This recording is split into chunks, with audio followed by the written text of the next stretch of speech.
Iskusan lovac uvijek prati tragove oko sebe i vreba najbolju priliku. On lako prepoznaje kada je ulov previše sitan, a zna da prepozna i opasnost. I teško da se može navući na tanak led.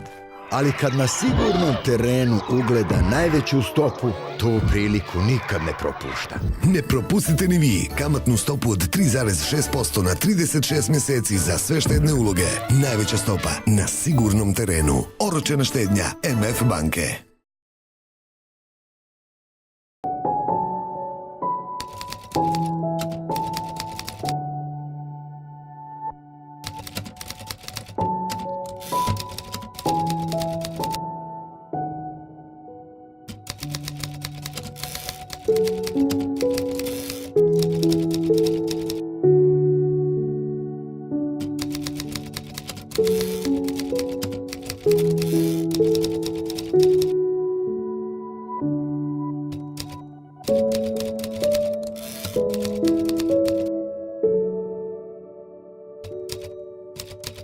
Thank you.